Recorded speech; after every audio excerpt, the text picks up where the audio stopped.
नमस्कार छात्रों, जैसा कि मैं देख रहा हूं कि आप सभी मेरा वीडियो बहुत लाइक कर रहे हैं और सब्सक्राइब भी कर रहे हैं हमारे यूट्यूब चैनल को। और मेरा अनुरोध है कि जिन भैयाओं ने या जिन मित्रों ने मेरा अभी वीडियो नहीं देखा है तो एक बार ज़रूर देखें और मेरे यूट्यूब चैनल को सब्सक्राइब जरूर करें। तो आज हम क्लास 12th का जो फर्स्ट चैप्टर है फिजिक्स का, उसका जो टॉपिक है वो गॉस लॉ पर हम पहुंच चुके हैं। गॉस लॉ का जो टॉपिक डिस्कस करेंगे, बट उसके पहले आप जान लीजिए कि एक क्वेश्चन एमपी बोर्ड एग्ज़ाम 2021 के लिए वेरी मोस्ट है और ये कई बार आ भी चुका है, आप देख सकते हैं। तो आज हम प्रूव करेंगे कि गॉस लॉ के द्वारा जो गॉस प्रमेय आती है, यानी कि phi E equal 1/ε0 into Q या Q/ε0, ये प्रूफ के लिए पूछते हैं वो प्रमेय में। तो हम उसे प्रूव करेंगे। उसके पहले हम जानेंगे कि what is Gauss law, Gauss का नियम क्या है। आप देख रहे होंगे कि गॉस के नियम के अनुसार वायु या निर्वात में किसी विद्युत क्षेत्र में स्थित किसी भी आकार हमने गोल लिया है, आप कैसा भी ले सकते हैं, किसी भी आकार के बंद पृष्ठ से होकर अभिलंबवत गुजरने वाली विद्युत क्षेत्र रेखाओं की संपूर्ण संख्या, जैसे हम क्या कहते हैं, विद्युत फ्लक्स, विद्युत क्षेत्र की रेखाओं की संपूर्ण संख्या पृष्ठ के अंदर उपस्थित, जो पृष्ठ के अंदर हमने उपस्थित आवेश क्यू लिया है, पृष्ठ के अंदर उपस्थित कुल आवेश की 1/ε0 गुना होती है। अर्थात phi E equal 1/ε multiply to ε0 multiply to Q या Q/ε0, ये अप्रूव करना है। यही हमारी गॉस का नियम है और इसी को हम प्रमेय के रूप में प्रूव करते हैं। आगे आप देख रहे होंगे कि यहाँ पर ये हमने एक पृष्ठ लिया है गोल के रूप में। आप चाहें तो इस पृष्ठ को इस तरह भी हम ले सकते हैं। जैसे सपोज करिए आपने ये बना दिया इस टाइप का भी ले सकते हैं आप, और इस टाइप का लेके आप, और यहाँ पर एक हम बिंदु पॉइंट ओ ले लेंगे और यहाँ से हम इसको बना देंगे अक्ष लेके। तो इस तरह का भी हम पृष्ठ ले सकते हैं, ऐसा भी ले सकते हैं, जैसा आप चाहें। और किसी एक हिस्से पर, छोटे से हिस्से को हम यहाँ पर जैसे ds लिया था, और यहाँ पे भी हम इसको ऐसे ds ले सकते हैं, तो यहाँ पर बना देंगे। तो यहाँ पर जरूरी नहीं है कि हम पृष्ठ को गोल लें, हम पृष्ठ को कैसा भी ले सकते हैं। तो आगे देखें आप, उपपत्ति में हम प्रूव करेंगे कि हमने एक पृष्ठीय के रूप में गोल पृष्ठ लिया है और इसके केंद्र O पर हमने +Q आवेश ले लिया है। और आप देख सकते हैं कि इसके पृष्ठ पर जो लास्ट परिधि होती है उस पर हमने बिंदु P लिया है और उसी बिंदु के सापेक्ष हम तीव्रता को दिखा रहे हैं, E वेक्टर, जिसे कहते हैं विद्युत क्षेत्र की तीव्रता। अब यहाँ पर आप देख रहे होंगे एक जो छोटा सा हिस्सा है ए वाला देख रहे होंगे आप, ये वाला हिस्सा, ये जो हिस्सा देख रहे हैं आप, ये हमने छोटे से पृष्ठ के रूप में इसको लिया है। यहाँ पर होता क्या है कि ये जो छोटा सा हिस्सा लिया है ds, इसको हमने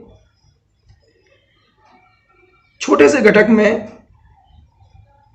लेने की कोशिश की है, क्योंकि एक साथ पूरे पृष्ठ पर तो हम निकाल नहीं सकते विद्युत फ्लक्स को, तो पहले छोटे से हिस्से को लेंगे। तो यहाँ ds एक छोटा सा हिस्सा है, जैसे हम क्षेत्रफल का अवयव ds कह सकते हैं, और इसके सापेक्ष जो तीव्रता होगी वो ds वेक्टर से हम इसको फॉलो करेंगे और डिनोट करेंगे, सॉरी। और यहाँ पर आप देख सकते हैं O से P तक की दूरी है, इसमें हमने R ली है, और पूरा जो संपूर्ण पृष्ठ है वो आपको दिख ही रहा होगा कि S है। अब इसके बाद यहाँ पर आप देख सकते हैं कि हमने स्पष्ट लगाया क्षेत्रफल सदिश ds वेक्टर की दिशा पृष्ठ के लंबवत है। तो पृष्ठ के लंबवत ds की वेक्टर की दिशा भी है और पृष्ठ के लंबवत विद्युत क्षेत्र E भी है। तो यहाँ पर विद्युत क्षेत्र E के लिए हम पहली बात कर चुके हैं 1/4πε0 Q/r², इसका वैल्यू हुआ यहाँ पे E की वैल्यू। और आपको दिख रहा है चित्र में, यहाँ लिखा है हमने कि चूंकि क्षेत्रफल सदिश ds वेक्टर तथा विद्युत क्षेत्र E वेक्टर E की दिशा में है, अतः क्षेत्रफल अवयव ds से संबद्ध फ्लक्स क्या होगा, d phi E vector equal E vector dot ds vector.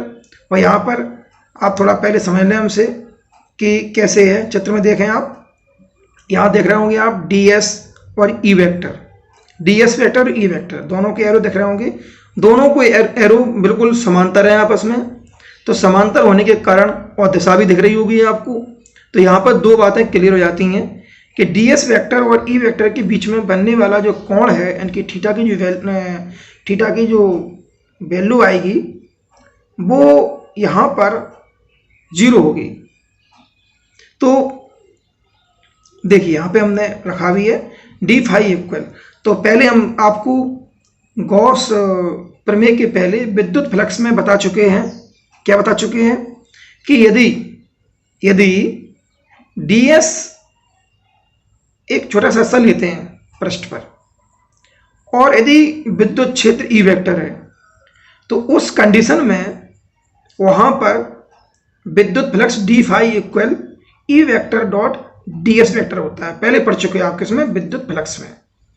अब यहां पर वही हमने बात दोहराई है।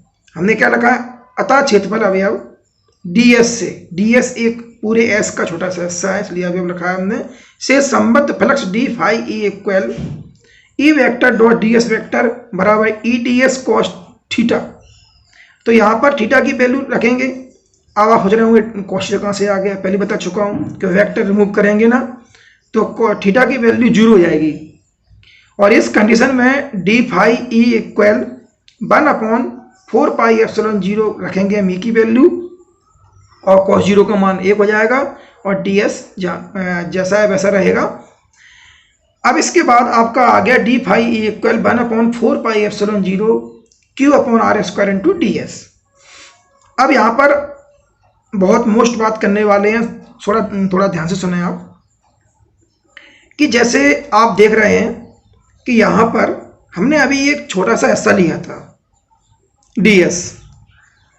अब यदि हम पूरे पृष्ठ का ज्ञात करना चाहते हैं, हम चाहते हैं कि हम पूरे पृष्ठ का ज्ञात करना चाहते हैं, तो जैसे अभी हमने छोटा सा हिस्सा लिया था ना, वैसे हम इसके छोटे से हिस्से बहुत सारे ले लेंगे ds, बहुत सारे ds ले लेंगे और इस तरह से बहुत सारे हम ds पर क्या करेंगे कि विद्युत क्षेत्र की तीव्रता E के साथ हम विद्युत फ्लक्स का मान ज्ञात करेंगे। और इस तरह से हम बहुत सारे ds1 ds2 मान के उनको ऐड करेंगे छोटे छोटे हिस्सों को, तो हमें संपूर्ण पृष्ठ का विद्युत फ्लक्स जो है ना वो फाई E प्राप्त हो जाएगा।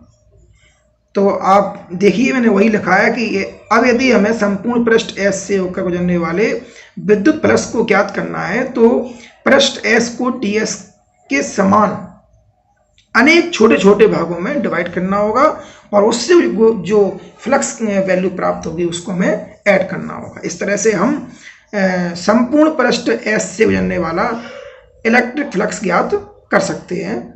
यहाँ पर आगे आप देख सकते हैं कि जैसे d फाई E की जगह पे यहाँ पर फाई आ गया, क्योंकि अब संपूर्ण फ्लक्स की बात कर रहे हैं, तो टोटल जो रहेगा ना वो d फाई E का हम इंटीग्रल कर देंगे और इस तरह से हमको प्राप्त हो जाएगा। d फाई की वैल्यू पुटअप कर देंगे 1/4πε0 Q/r² इंटू ds। और यहाँ पे आप देख सकते हैं कि आगे हमने कुछ नहीं किया, बस 1/4πε0 इंटू Q/r² को इंटीग्रल से बाहर निकाल दिया, क्योंकि आप जानते हैं जो इंटीग्रल के अंदर जो कांस्टेंट वैल्यू होती है उसका इंटीग्रल नहीं होता है, इसलिए उसको बाहर कर देते हैं। अब अंदर क्या बचा, इंटीग्रल डबल इंटीग्रल ds। ठीक, अब यहाँ पर फाई ई इक्वल 1/4πε0 Q/r² के अलावा जो डबल इंटीग्रल एस है, क्लोज इंटीग्रल बोलते हैं इसको, ds, ये हमारे गोले का संपूर्ण पृष्ठ है। पहले कह चुके बहुत सारे हमने ds जोड़े हैं तो ये गोला का पूरा हिस्सा बन गया। तो गोले का संपूर्ण पृष्ठ हम जानते हैं कितना होता है, 4πr²। आगे हमने इसकी वैल्यू पुटअप की है, आप देख सकते हैं 4π से 4π कट गया और r से r² कटा तो r बचा, सॉरी r² से r100 कट गया। तो हमारे पास बचा क्या है केवल, अब देख लीजिए आप, हमारे पास जो बचा है ना, देखिए ये अपना 4π से 4π कट गया और r² से r² कट गया। तो हमारे पास क्या बचा, Q/ε0 है ना। तो 1/ε0 बोलते हैं उसको। तो ये रहा आपका 1/ε0 और ये रहा Q। अगर इन दोनों का हम गुणा कर देंगे आपस में तो गुणा करने के बाद क्या हो जाएगा, मल्टीप्लाई होने के बाद Q/ε0। इस तरह से आप देख सकते हैं कि आपने